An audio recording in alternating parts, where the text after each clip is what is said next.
प्रत्येक वैष्णव को प्रतिदिन तुलसी पूजन करना चाहिए। जैसे भगवान की नवधा भक्ति है, ऐसे ही तुलसी जी की भी नवधा भक्ति है। तुलसी की आरती, तुलसी में दीपदान, आपने देखा ना पुराने संतों के स्थानों में आरती के समय तुलसी जी, भोग के समय तुलसी जी, हर समय तुलसी जी, कथा में तुलसी जी, कीर्तन में तुलसी जी। तुलसी के प्रति निष्ठा, तुलसी की बड़ी महिमा है भैया। या दृष्टा निखिलाग संग समनी, तुलसी दर्शन मात्र से संपूर्ण पापों को नष्ट कर देती है। तुलसी स्पर्श से शरीर को पवित्र कर देती है। ये शरीर मलमूत्र का भांड है, ये कभी पवित्र होता नहीं। कितना धो मांजो, कितना मिट्टी लगाओ, सावन लगाओ, भीतर मलमूत्र भरा हुआ है, ये शुद्ध नहीं होता। पर सद्गुरु भगवान कृपा करके जब कंठ में तुलसी पधरा देते हैं, तुलसी धारण कर लेते हैं, तो शरीर पवित्र हो जाता है। तुलसी के स्पर्श से शरीर पवित्र हो जाता है। महाराज जी लिखा है, स्नान काले तु यस्यांगे दृश्यते तुलसी शुभा, सर्व तीर्थेषु स्नातम भवति तेन न संशया। स्नान के समय तुलसी का एक दाना भी जिसके शरीर पर है, जब वह स्नान करता है तो धरती के संपूर्ण तीर्थों में स्नान का पुण्य से प्राप्त हो जाता है। तुलसी जिसके कंठ में है, जब वह श्रद्धा पूर्वक भगवत प्रसाद श्रवण करता है तो एक एक कण के ऊपर अश्वमेध यज्ञ का पुण्य प्राप्त उसको हो जाता है। जो तुलसी की सूखी लकड़ी पर हवन करता है, आहुति देता है, उसको एक एक तिल, एक एक जौ, एक एक चावल में अनेक अनेक यज्ञों का पुण्य प्राप्त हो जाता है। जो तुलसी की लकड़ी से जिसका अंतिम संस्कार किया जाता है, न तेषाम पुनरावृत्ति विष्णुलोकात् कथंचन शरीरम दह्यते येषाम तुलसी काष्ठ बनिना। तुलसी काष्ठ की अग्नि से जिसका शरीर जलाया जाता है, वो भगवान के धाम से लौटकर फिर धरती पर नहीं आता है। जो तुलसी के सूखे काष्ठ से भगवान का नैवेद्य भगवान नाम का उच्चारण करते हुए तैयार करता है और प्रेम से भगवान को भोग लगाता है, तो 1000 वर्षों के लिए भगवान को तृप्ति का अनुभव हो जाता है। वो दिव्य नैवेद्य तैयार होता है। तुलसी काष्ठ को चंदन की तरह घिस करके जो भगवान के श्रीअंग में लगाता है, उसको हरिचंदन कहते हैं। उसको भगवान अपना आलिंगन प्रदान करते हैं। तुलसी की सूखी लकड़ी को घी में डुबा करके, उसको प्रज्वलित करके जो भगवान के सामने दीपदान करता है, उसे अनंत पुण्य की प्राप्ति होती है। भैया कार्तिक मास में दीपदान की बहुत बड़ी महिमा है, पर जब पुरुषोत्तम मास आता है तो कार्तिक मास से में जो दीपदान की महिमा है, वो पुरुषोत्तम मास में 1000 गुनी अधिक बढ़ जाती है। अब जितने भी दिन पुरुषोत्तम मास शेष है, आप लोग अधिक से अधिक दीपदान कीजिए। तुलसी, पीपल, नदी का तट, समुद्र का तट, वहां दीपक जलाइए, देवालयों में दीपक जलाइए। बहुत बड़ी महिमा दीपदान की पुरुषोत्तम मास में। बस तुलसी को प्रतिज्ञा पूर्वक धारण करना, तुलसी का कभी त्याग नहीं करना।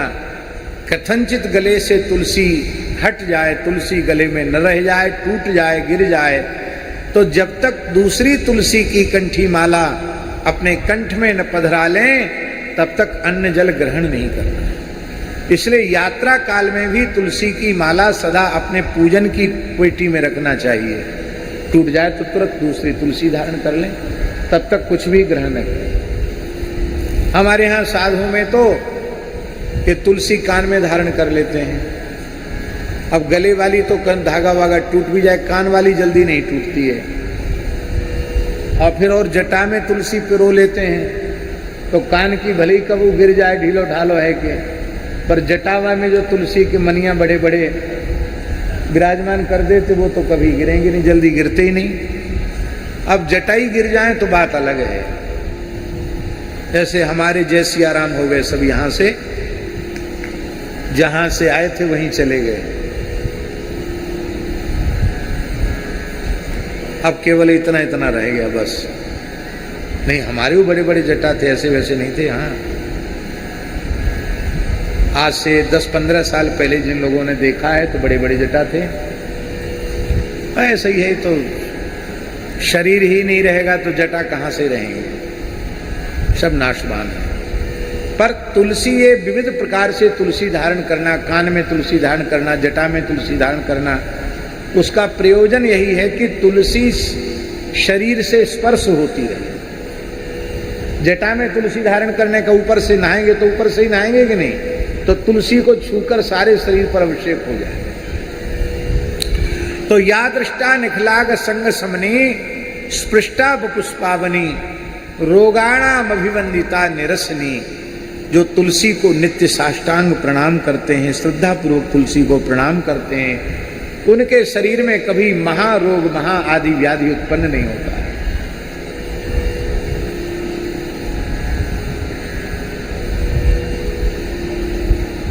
सिक्तांत का त्रासनी, जो तुलसी में नित्य जल चढ़ाते हैं उनसे यमराज भी डरने लग जाते हैं। यमराज कहते हैं चित्रगुप्त कहाँ महामालिक, बोले इसका नाम काटो, अमुक गांव का रहने वाला है, अमुक जाति का, अमुक व्यक्ति है, अमुक अवस्था वाला, इसका नाम काटो खाते से। कहा क्यों? कहते इसलिए नाम काट दो क्योंकि अब इसने तुलसी की उपासना आरंभ कर दी है, तुलसी में रोज जल चढ़ाता, अब ये यमलोक नहीं आएगा।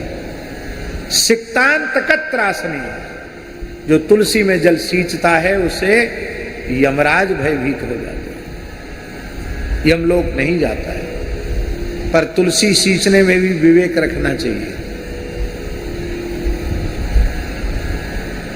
हमारे यहाँ मलुक पीठ में सामने तुलसी जी हैं, ठाकुर जी के सामने तुलसी तो रहती है, पर तुलसी के हुए तुलसी को ज्यादा दिन रहने नहीं देते।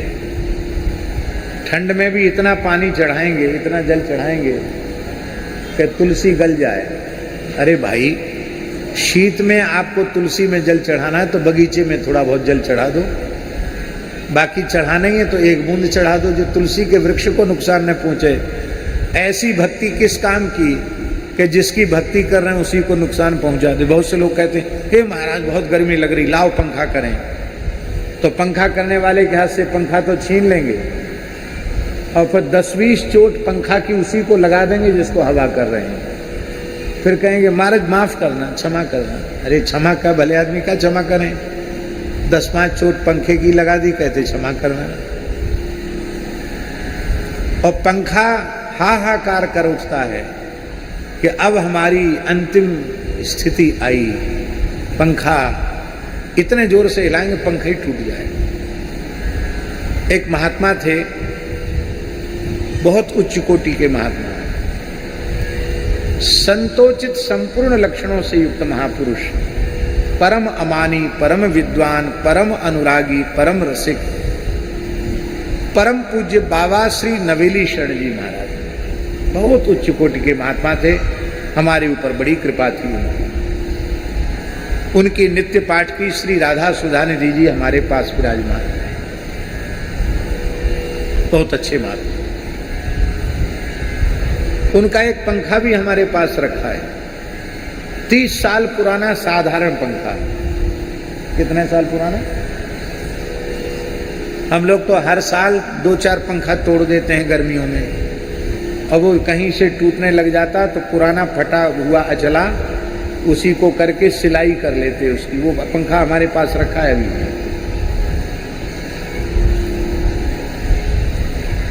एक महानुभाव थे, वो तो महानुभाव नहीं थे, वो तो कंजूस थे। तो पंखा टूट जाएगा तो दूसरा खरीदना पड़ेगा, तो पंखा इस डर के मारे नहीं हिलाते थे कि वो टूट जाए और फिर दूसरा खरीदना पड़े। ऐसे पंखा रख के सिर हिलाते थे, पंखे को नहीं हिलाते थे।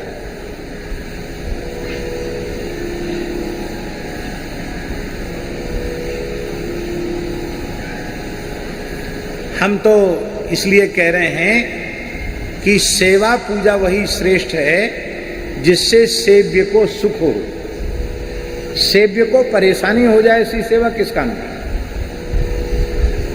उनकी प्रसन्नता ही हमारी सबसे बड़ी उपलब्धि है। तो राम जी, ये तुलसी में जल तो चढ़ाना चाहिए, पर तुलसी में भी विवेक पूर्वक जल चढ़ाना चाहिए, जिससे तुलसी के पौधे को नुकसान। ऐसी दीपदान में विवेक रखना चाहिए। तुलसी के इतने निकट दीपक मत रखो कि तुलसी को उस दीपक की गर्मी से नुकसान पहुंचे, थोड़ी दूर रख दो। प्रत्येक सेवा में बुद्धिमानी और विवेक की जरूरत है। शिक्तांत कत्रासनी प्रत्याशक्ति विधायिनी भगवतः कृष्णस्य संरोपिता। जो तुलसी का पौधा जो भगवान के मंदिर में रोपता है, भगवान के बगीचे में तुलसी का पौधा लगाता है, मानो उसने अपने हृदय में भक्ति का पौधा आरोपित कर लिया।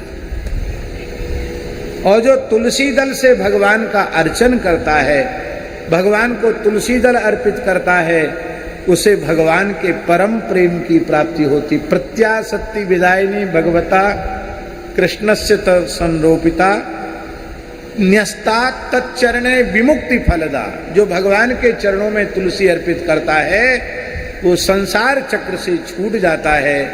ऐसी हे तुलसी महारानी, आपके चरणों में हम प्रणाम करते हैं।